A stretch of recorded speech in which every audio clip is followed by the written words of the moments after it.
Eto na naman at samahan niyo ko. Papunta tayo ngayon sa Cordoba, Cebu. Try natin silipin yung 10,000 roses. Tara, go! Try nating bilangin din kung 10,000 nga ba yung mga bulaklak na nakalagay doon. What?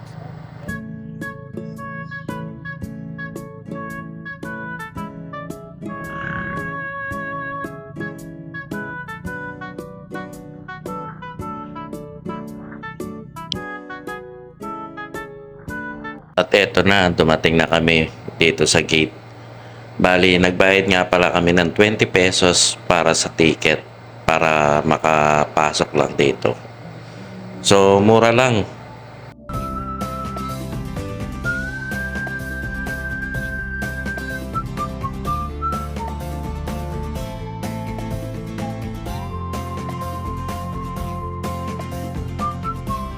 So, gaya ng ginagawa ko, nagbibideo, picture taking, at syempre kumukuha ng magagandang view dito.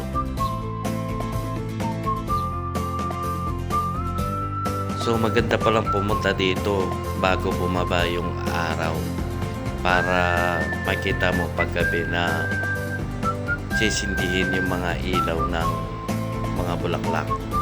So sulit na yung 20 pesos sa entrance dahil maganda naman ang view dito at makikita mo talaga yung mga roses. Pang Instagram yung video, yung picture, at syempre pang Facebook na rin. Kaya maraming nagpapapicture dito para new upload kagaya ko.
So habang hinihintay mo yung mga bulaklak na mag-ilaw dito, pwede kang magkape-kape or kumain sa loob sa restaurant nila.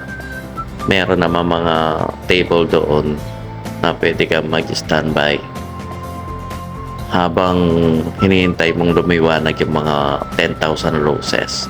So eto, ayan o, pwede kang magtambay dyan, maupo sa malalambot na unan na malalaki or dumito kayo dito sa loob.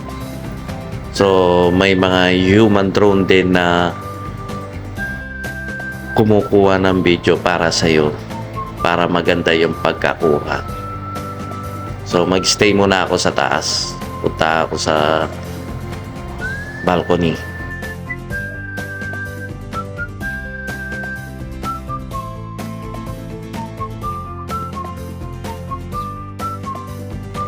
So, ayan, makikita mo sa baba, mula sa balcony. Ganda, di ba? Yan, oh. Kunwari, without looking pa sa camera. Simple lang, eh, no?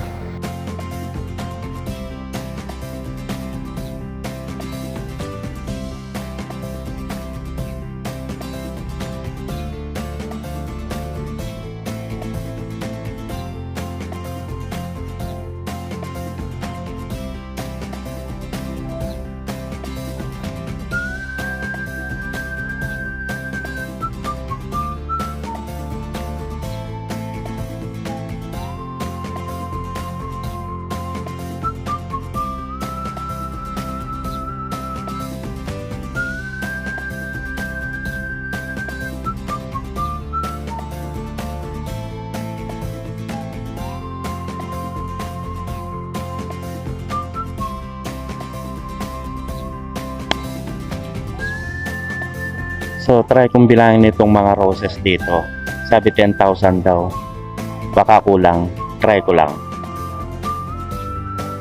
1, 2, 3, 4. Sobra pa pala sa 10,000.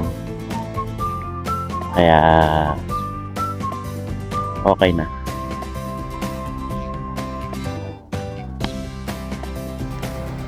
So, ayan. Ang ganda ng mga bulaklak. Matingkad sa gabi. Lumiliwanag, oh.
Actually, pag gabing-gabi na, may acoustic na tumutugtog dito sa loob. Dagdag enjoyment yun para sa mga nandito. Ayan, oh. Ang galing ng drone ko, oh. Lumilipad din siya, oh. Oh, ha? Pabalik, pabalik. Ayun, bumalik siya. Side naman, side. Ganda ng view.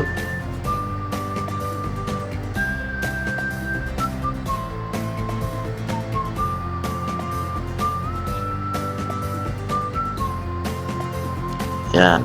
Okay.